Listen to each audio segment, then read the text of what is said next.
السلام عليكم ورحمة الله. اخواتي وحبايبي، اخباركم ايه؟ يا رب يا حبايب قلب ام محمود تكونوا بألف ومليون خير.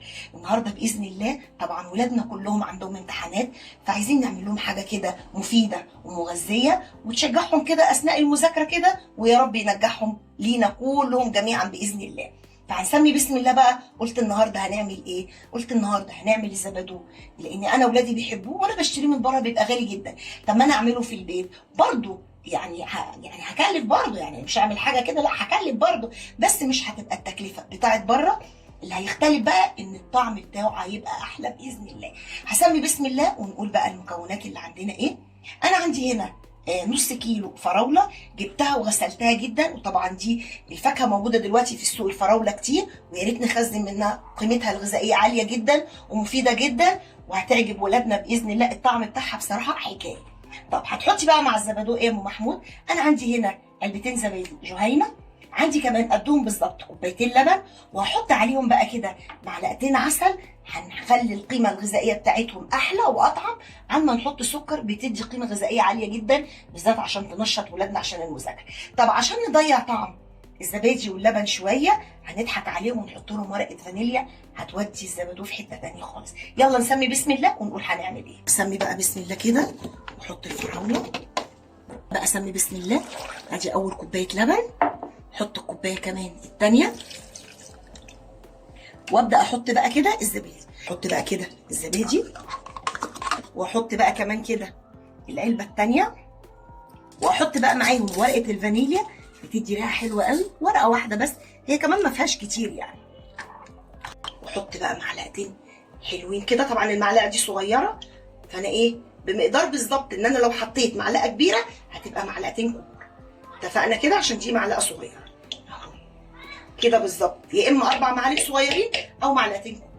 كده انا خلاص حطيت كوبايتين لبن، علبتين زبادي، وحطيت بالظبط معلقتين عسل كبار، ورقه فانيليا، وحطيت عليهم نص كيلو فراوله. هسمي بقى بسم الله كده.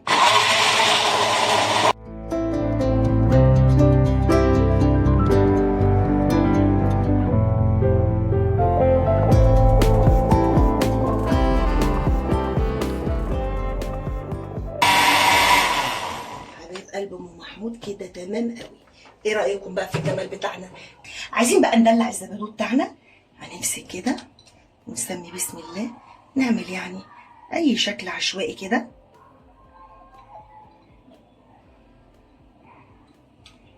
بس كده حلو قوي.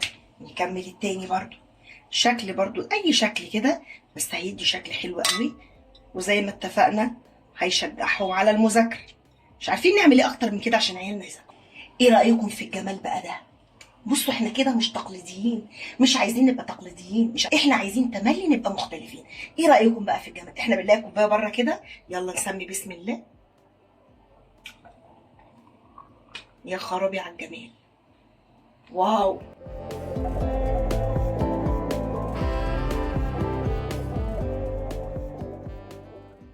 ونعمل بقى كمان شكل حلو كده. مش احنا اتفقنا مش عايزين نبقى تقليديين؟ بيعملوا لنا بره كده في المحلات حبشتكنات كده، وفي الاخر ندفع ما شاء الله الفاتوره غاليه. طب ايه رايكم في الجمال ده ومن غير فلوس يا جماعه؟ ايه رايكم كده؟ احنا اتفقنا مش عايزين نبقى زي اي حد، حلو قوي كده. ايه رايكم في الجمال ده؟ انا هفتح مطعم. لا مطعم ولا ايه، كافيه صح؟ ايه رايكم بقى في الجمال ده؟ انا بقى بحب اجيب الصوصات والحاجات ديت عندي. لا ولسه نمشي كده اهو على ما فيش حاجه بسيطه قوي كده. يا خرابي على الدلع. ايه رايكم بقى؟ لا الزبادو عندي يا جماعه مختلف. ايه رايكم في الجمال ده؟ والله رهيب وهيعجب ولادنا جدا. استنوا بقى ده لسه، وهنكمل بقى الشكل الجمالي بتاع الزبادو بتاعنا كده. ايه رايكم بقى في الشفاطات الحلوه دي؟ احلى زبادو هيعجبهم باذن الله، ويقوموا يذاكروا على طول، وطبعا ده اللي احنا عايزينه. ايه رايكم بقى في الزبادو بتاعنا؟